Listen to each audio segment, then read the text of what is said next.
오늘은 마가복음 12장 말씀 통하여서 소중한 선물을 받고서도라는 제목으로 하나님 말씀 함께 나눕니다. 우리 옆에 계신 분 다시 한번 인사합니다. 샬롬, 반갑습니다. 참 잘 오셨습니다.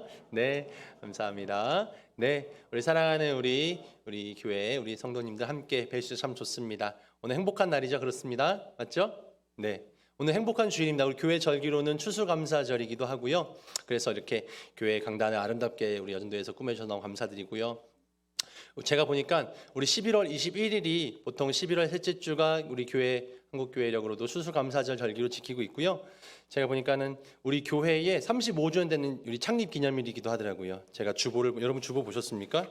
주보에 1986년 11월 21일에 저희 교회가 창립되었습니다. 그로부터 35년 되는 딱 오늘이네요. 그래서 우리 교회가 우리 곧 비승대에 우리 정말 이 군선교를 책임지고 우리 성도님들과 우리 형제들의 정말 믿음을 지키는 그런 군인 교회로 세워진 지가 35년 됐구나. 35년 동안 우리 수많은 우리 믿음의 선배님들이 이곳을 지키고 또 기도로 또 믿음으로 이렇게 함께 눈물로 함께 세워갔던 귀하고 복된 재단을 이렇게 우리가 아름답게 함께 또 이어갈 수 있어서 참 좋습니다. 우리 어서 오세요. 앞에 자리가 많이 있습니다.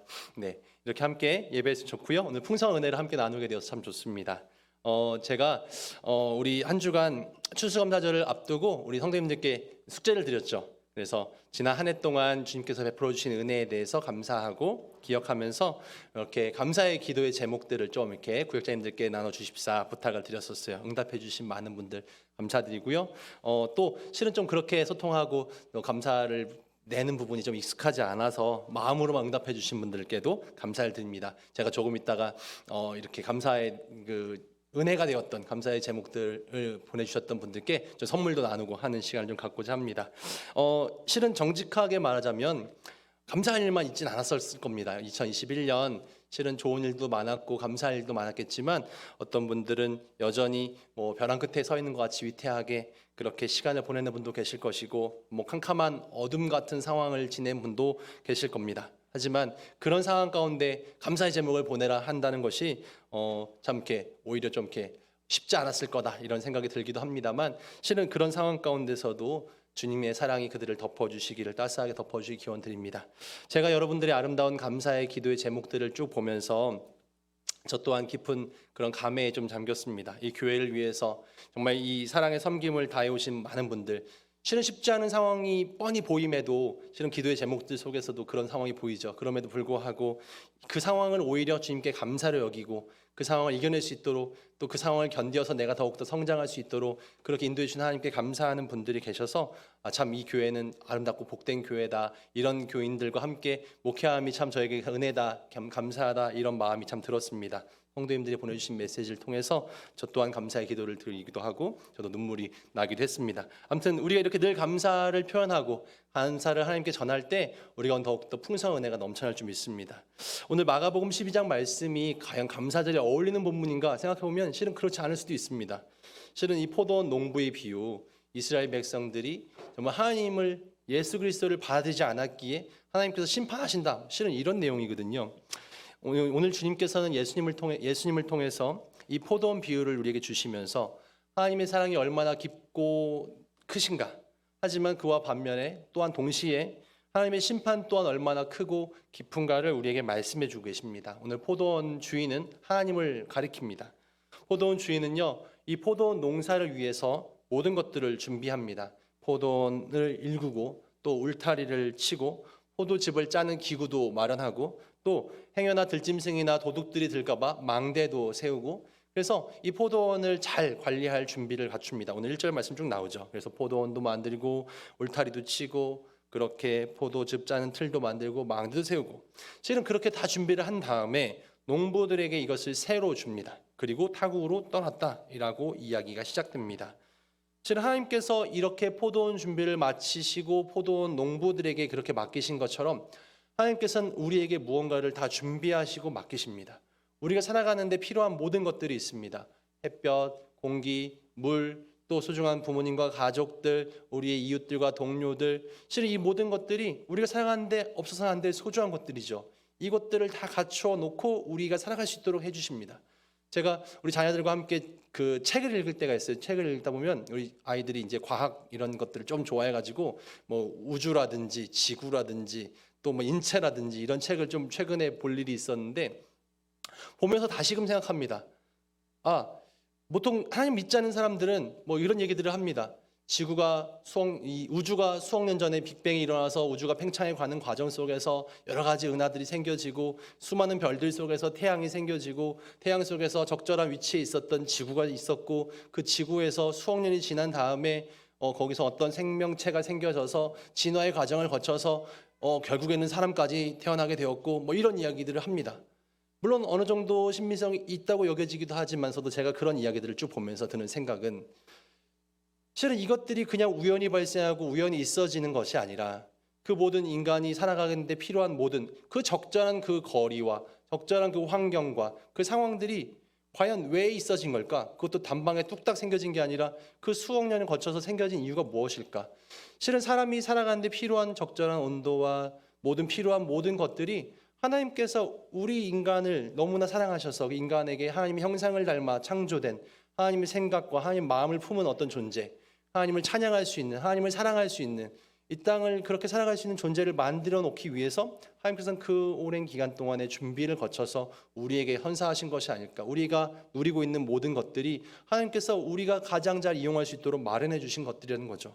그것들처럼 하나님께서는 우리에게 모든 것을 준비하시고 그것을 맡기십니다. 청지기로요. 오늘 이 포도원 주인은 농부들에게 맡깁니다. 이 포도원을 잘 관리해서 이 포도원을 너희가 누리고 또 이 포도원 주인인 나에게 또 얼마간에 그렇게 약속된 뭔가를 열매를 주어라. 실은 이스라엘 백성에게도 마찬가지였어요. 하나님을 섬기기에 가장 부족함이 없도록 예비하셨습니다. 실은 이스라엘 민족 어떻습니까?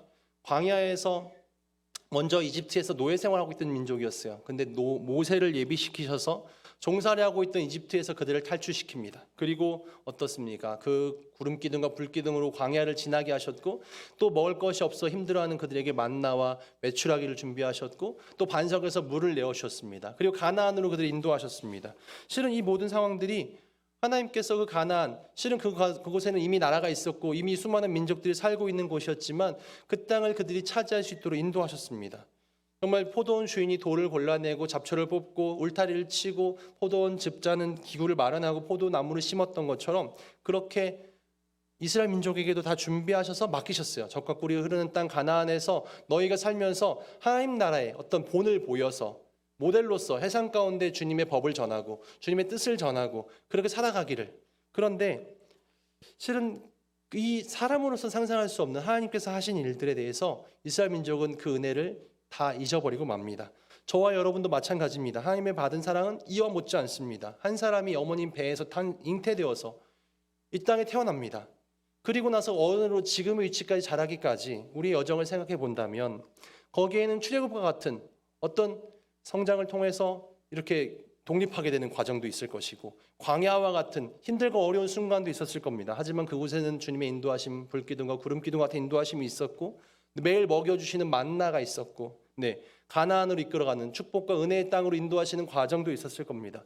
실은 흙덩이에 불과했던 정말 핏덩이에 불과했던 우리가 쓸모있는 인간으로 자리 잡기까지 하나님께서는 얼마나 많은 정성과 은혜를 베풀어 주셨는지 모릅니다.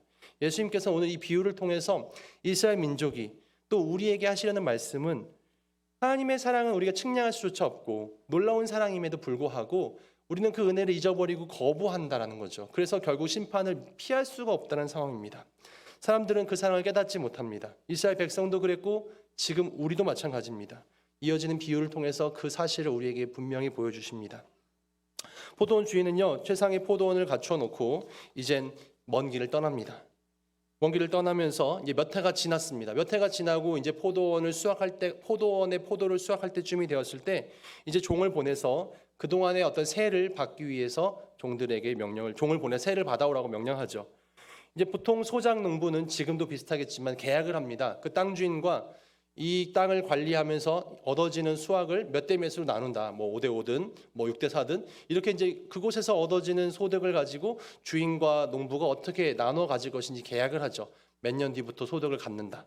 그런데 이제 주인은 계약한 대로 약속한 대로 이제 돈을 받기 위해서 종을 보냈습니다. 이제 그 종을 받았으니 이제 농부들은 그 종에게 이제 얼마간에 이제 그 계약한 만큼의 돈을 주면 되는 겁니다. 그런데 이 최상의 포도원을 갖추었으니 주인은 이제 뭐 많은 돈을 예상했겠죠. 근데 어찌된 일인지 종은 빈손으로 돌아옵니다. 거기다가 돈은커녕 몰매를 맞고 돌아온 것이죠. 주인은 얘가 나이가 어리든지 아니 얘가 능력이 없든지 농부들의 마음을 잘 살피지 못했구나. 조금 더 지혜롭고 똑똑하고 일처리를 잘할 수 있는 믿음직한 종을 보냅니다. 그런데 이 종은 어떻습니까? 또 가서 머리를 얻어맞고 또 능욕을 당하고 돌아왔다고 성경은 이야기합니다. 주인이 보낸 종은 주인의 존재를 대신하기에 어떤 주인이 받아야 될 어떤 대우와 존경과 이런 것들을 받아야 될 자격이 있는 존재였지만 농부들은 그 종들을 주인의 종을 다 그렇게 괴롭히고 때리고 능욕했습니다. 모욕을 주었죠. 근데 종은 어떻습니까? 이제 주인은 어떻게 합니까? 이제 그만해야죠. 이 나라에다 신고를 한다든지 지금 같으면 경찰에게 신고를 한다든지 이게 굉장히 잘못된 일이 벌어지고 있습니다. 빨리 문제를 해결해야 합니다. 직접 찾아가든지. 그런데 이 주인은 어떻게 하냐면 또 다른 종을 보냅니다. 얼마나 선하고 인내가 풍성한지 여전히 용서해 주겠다. 너희가 약속한 대로 계약한 대로 이행해라. 그런데 이 농부들은 그 종을요 이제는 죽여버립니다. 농부들은 정말 악한 존재였어요. 이 농부들은 이 종을 죽여버리고 또 많은 사람들을 그 외의 종들 더러는 때리고 더러는 죽였다. 많은 사람들을 보냈지만 그렇게 몰살했다는 거죠. 이 주인은 성경 뒤에 읽어보면 군대를 동원할 만큼 힘이 있는 사람이었습니다. 그런데 이 힘이 있는 주인은 그렇게 힘을 사용하지 않고 이제는 어떻게 합니까? 사랑하는 아들을 그들에게 보냅니다. 아들은 주인에게 하나밖에 없는 아들이었고 유일한 상속자였습니다. 이 비유의 이 부분을 어떻게 생각하십니까? 이 세상에 사지로 아들을 보낼 만한 아버지가 어디 있습니까? 이 주인은 정말 군대를 동원할 만큼 힘이 있는 자였어요. 그런 사람이 자신을 거부하고 자신을 수없이 모욕하고 그런 일꾼들 농부들에게 자신의 힘을 행사하지 않고 참고 자기가 할 수 있는 정말 자신의 최고의 사랑인 아들을 보내어서 그들을 설득하고 돌아오기를 요청하고 있는 상황. 우리는 이런 모습을 이런 사랑을 세상에서 경험하기 어렵습니다. 세상은 정말 힘으로 어떤 힘의 논리가 지배하고 있는 세상입니다. 뭐 정치나 문화나 경제나 우리 군대도 마찬가지죠. 제가 군대에 입대를 해서 용사들을 교회에서 말고 이제 부대에서 교육장에서 만날 때가 있습니다. 제가 이제 뭐 사생관 교육이라든지 인성 교육, 뭐 자살 예방 교육 이런 뭐 상담 교육 이런 것들을 할 때가 있어요. 그런데 제가 이제 28살에 이제 중위 계급장을 달고 입대를 한 겁니다. 뭐 지금도 비슷하긴 한데, 근데 용사들이 굉장히 교육장에서의 태도가 굉장히 불량합니다. 목사가 왔으니 또 이제 잔소리 하겠구만, 설교나 하겠지. 그러니까 굉장히 막 자세가 좀 풀어져 있고 시끌시끌 떠들기도 하고 막 잡니다. 근데 제가 막 되게 속이 상했어요. 그러니까 제가 볼 때 뭐 하다못해 친구들 소대장이나 중대장님이 교육할 때만 해도 굉장히 애들은 막 긴장하고 교육을 받습니다. 실은 뭐 지휘관이 와서 교육한다면 뭐 굉장히 각을 잡고 졸면 큰일 난다는 심정으로 막 졸리면 막 위에 옆에 나가서 서 있기도 하고 막 그렇게 교육을 잘 받는 거죠. 근데 제가 교육을 한다고 하면 다 자고 막 딴짓하고 막 시끌시끌하고 막 이렇게 하는 겁니다. 그래서 얘네들이 굉장히 나를 무시하나? 이런 마음이 막 드는 겁니다. 물론 제가 교육을 어떻게 재밌게 할 것인가, 내가 어떻게 이들을 감화시킬 것인가, 어떻게 하면 이 컨텐츠의 질을 높일 것인가, 실은 거기까지 생각이 나가지도 못하고 그냥 이 친구들이 나의 말을 잘 들어주지 않는 거에 대해서 화가 나고 속이 상한 거죠. 그래서 그때 제가 어떻게 했을까요? 제가 이렇게 하는 겁니다. 야야 차려 조용. 조금 조용해졌죠. 네, 실은 이렇게 하면 애들이 조금 살짝 긴장한 듯 하다가 또 좀 풀어집니다. 그럼 제가 막 이러는 거예요. 제가 나이나 어떤 계급이나 어떤 목사라는 어떤 직책을 가지고 아니면 제가 그런 걸로 안 돼요. 그럼 이렇게 하는 거죠. 오늘 여러분 교육 태도가 너무 마음에 안 드는데 이렇게 하면 제가 여러분 지휘관한테 얘기를 할 수밖에 없어요. 여러분 말도 안 되는 어떤 협박. 네, 실은 이런 걸 가지고 그러면 굉장히 말을 잘 듣는 거죠. 그럼 그렇게 하고 나면 제 마음이 어떨까요? 굉장히 마음이 불편해집니다. 정말 자괴감이 드는 거죠. 내가 이 장병들에게 실은 미안한 마음으로 가득해졌어요. 내가 이렇게 혈기를 부려서 내가 이렇게 굳이 말도 안 되는 협박을 해야만 말을 잘 듣는 이 상황도 되게 속상하고, 내가 어떤 내 인간적인 매력이나 이 교육을 잘해서 이 친구들의 어떤 분위기를 이끌어내지 못해서 내가 이렇게만 있는 내 스스로가 되게 화가 나고 여러 가지 마음이 드는 겁니다. 실은 제가 부대에 뭔가를 요청할 때가 있어요. 뭔가를 해주십시오. 이렇게 하면 좋겠습니다. 요청을 하는데 이게 일주일이 지나도 해결이 안 되고 뭐 이럴 때가 있어요. 그러면 제가 굳이 전화를 하죠. 그 부대 지휘관님은 전화를 거는 거예요. 이런 문제가 있는데 이렇게 해결되면 좋겠습니다. 목사님 오케이 알겠습니다. 바로 해결해 드릴게요. 그러면 그 문제가 뚝딱 해결이 됩니다. 그럼 또 생각하죠. 아, 이놈의 군대.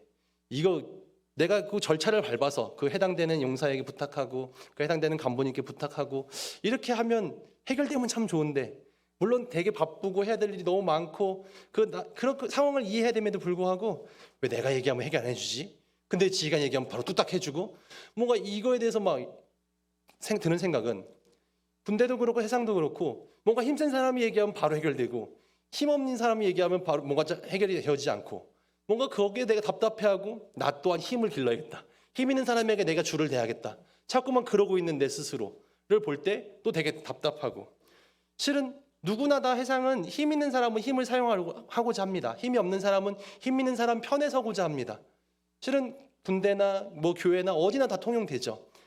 실은 주인은요, 오늘 이 포도원 주인은 막강한 힘을 가진 존재였어요. 그런데 힘을 사용하지 않습니다. 자신은 군대를 동원할 수도 있었고 직접 나타나서 이 농부들을 해결하고 처벌할 수도 있었습니다. 그런데 참고 외아들을 보냈고 자신의 어떤 이해심과 어떤 사랑과 뭔가 이런 것들을 보여주고자 합니다. 왜 그럴까?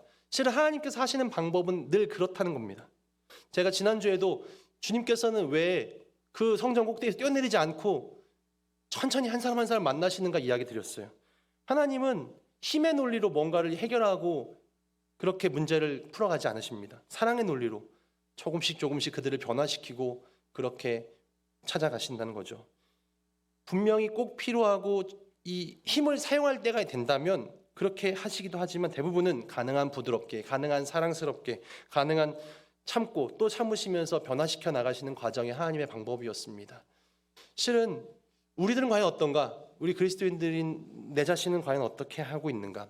제가 마더 테레사의 글을 읽었어요. 당신이 사람들을 만날 때 사람들은 당신의 눈 안에서 하나님을 만날 수 있어야 합니다.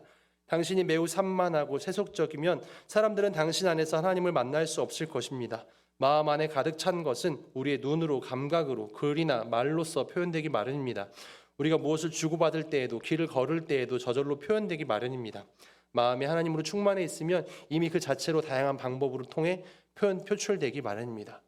실은 저는 생각합니다. 과연 저의 눈빛을 통해서, 저의 표정을 통해서, 저의 말을 통해서 과연 하나님이 드러나고 있는가? 실은 그렇지 않을 때가 많이 있죠. 우리들은 과연 얼마나 인내하고 얼마나 사랑을 베풀고 내 삶의 자세를 통해서 사람들에게 주님을 보여주고 있는가? 이 오늘 주인이 자신의 외아들을 보낸 것은 인내와 사랑의 극치였습니다. 하지만 그것은 마지막 기회이기도 합니다. 6절 중반에 보시면 최후로 아들을 보냈다라고 이야기합니다. 이제 농부들에겐 더 이상의 기회는 없습니다. 그것이 마지막 기회였죠. 아무리 악해도 설마 주인의 아들인 내 아들이야 존중하겠지라는 마음으로 주인은 아들을 보냈어요. 하지만 농부들은 그것이 마지막인지 몰랐습니다. 그래서 오히려 그것을 포도원을 차지할 절호의 기회라고 여겼습니다. 지금이야 교통도 발달하고 뭐 어떤 이 토지 개념이라든지 여러 가지 시스템이 잘 발달해 있어서 내가 거기에 거하지 않아도 그 땅이 내 땅이라는 걸 증명할 수 있는 여러 가지 뭐 증빙 서류들도 많고 당연히 그걸 지켜주고 보호하지만 당시 2000년 전에 팔레스타인 지방은 그러지 못했어요. 수많은 전쟁이 수많이 일어나고 있었고, 그래서 실제로 당시의 법에 농장을 직접 경영하지 않는 수많은 부재한 지주들이 많이 있었고, 그러니까 지금보다도 토지를 소유한 사람들은 더 소수였어요. 그러니까는 소수의 사람이 수많은 땅들을 관리하고 있었습니다. 그러다 보니까 내가 직접 가볼 수 없는 땅들도 되게 많았다는 거예요.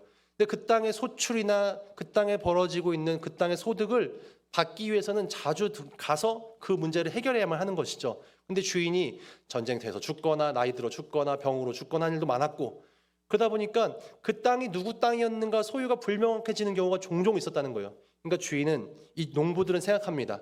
이미 수년간 이 주인이 찾아오지 않았고 우리는 그 주인에게 돈을 주지 않았는데 이제 마지막 이 유일한 아들이 찾아오는 걸 알게 되었고, 이 주인은 분명히 찾아오지 않는 걸 보니까 쉽게 오기 어려운 상황인가 보다.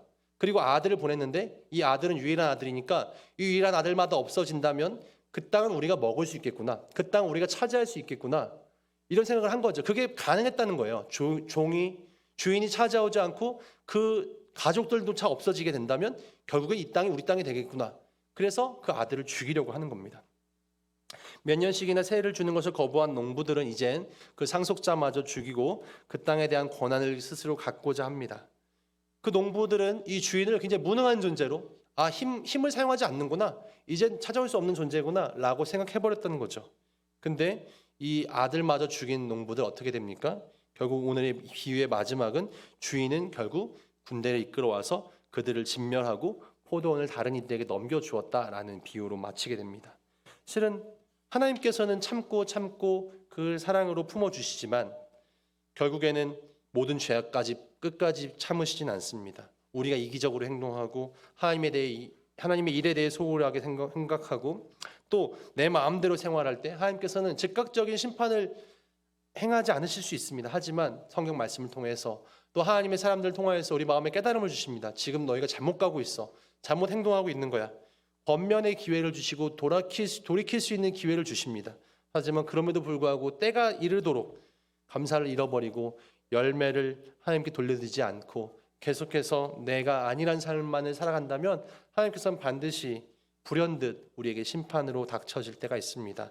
군대를 통해서 농부들을 처벌했던 것처럼 하나님께서는 심판의 때를 우리에게 허락하실 수 있습니다. 하나님께서 외아들을 보내셨을 때 사람들은 그를 쓸모없다고 여겼습니다. 그러나 그분은 머릿돌이 되시는 분이셨습니다. 건축할 때 머릿돌이 놓여짐으로 건축이 시작됩니다. 머릿돌은 건축의 어떤 앞으로의 방향성과 견고함을 결정하는 중요한 돌입니다. 하나님께서는 예수님을 머릿돌로 우리에게 보내주셨는데 이스라엘에게 보내주셨는데 이스라엘 사람들은 그분을 머릿돌로 여기지 않았습니다. 버려버렸다는 거죠. 역사는 결국 이스라엘 역사는 무너지고 맙니다. 과연 우리는 어떤가? 과연 예수님을 우리의 머릿돌로 삼고 있는가? 예수님이 우리에게 전파되기까지 수많은 그런 희생과 피가 이 땅 가운데 있었습니다. 그리고 그 예수 그리스도를 그 희생 가운데 우리 교회가 예수님을 머릿돌로 삼고 그렇게 우리의 구원을 위한 특권으로 얻게 되었습니다. 그런데 우리는 그 예수님을 우리 삶의 어떤 머릿돌로 내 삶의 가장 중요한 기초로 두고 살고 있는가? 과연 예수님을 내 삶의 중요한 머릿돌로 삼고 있지 않다면 여전히 그분을 거부했던 농부들과 비슷한 그런 결과를 맞이할 수밖에 없습니다. 정말 오늘 주님께서 우리에게 말씀합니다. 우리에게 수많은 열매를 거둘 수 있는 포도원을 맡기셨습니다. 그리고 그 포도원에 대한 결산을 반드시 할 때가 있습니다. 우리가 오늘 감사를 표한다는 것, 주님께서 이 모든 것들 우리에게 주셨음을 인정하고 기억하고 이 열매들을 우리가 회상을 향해서 함께 나누고 베풀고 하나님의 나라를 위해서 사용한다는 것을 의미합니다. 그런데 우리는 이 열매를 사용하는 그 재미에 빠져서 그것을 주신 하나님의 뜻을 놓쳐버리고 있지는 않는지요. 내가 집을 가꾸는, 내 재산이 증식되는, 내 자식을 키우는, 사람 만나는 실은 그런 재미들만 누리면서 그 열매들만 내가 따 먹으면서 결국 내가 그 열매를 주신 하나님의 은혜를 잊어버리고 그 열매를 하나님께 돌려드리며 하나님의 나라를 위해 사용되어진 데 내가 얼마나 소홀하고 있는지요. 우리는 어떤 열매를 하나님께 올려드리고 있습니까? 돌려드리고 있습니까? 오늘 말씀을 다시 한번 귀담아 들으면서 많은 종들 우리에게 보내었어도 듣지 않고 심지어 외아들마저도 그렇게 죽였던 이스라엘 백성들처럼 내 마음이 완악해지지 않도록 우리가 하나님 보내신 그 음성에 더욱더 귀 기울이고 주님께서 우리에게 오셨을 때 그분을 내 삶의 머릿돌 삼아서 소중한 분으로 여기고 아름다운 풍성한 열매 맺어서 그 열매를 주님께 다시금 돌려드릴 수 있는 그런 풍성한 은혜의 삶을 살길 소망합니다. 그렇지 않고서는 깊고 무서운 하나님의 심판이 우리에게 직면될 줄 믿습니다. 우리의 내 마음과 눈이 귀가 어두워지지 않도록 늘 깨어서 기도하고 말씀으로 내 삶을 돌아보고 다시 한번 우리 추수감사절 감사를 잃어버리고 살았던 정말 그것이 선물임에도 불구하고 알지 못해서 내 마음대로 사용해버렸던 우리의 연약함을 다시 한번 돌아보면서 정말 주님의 뜻대로 살아갈 수 있는 저와 여러분의 삶이 되어지기를 주님의 이름으로 축원드립니다. 아멘.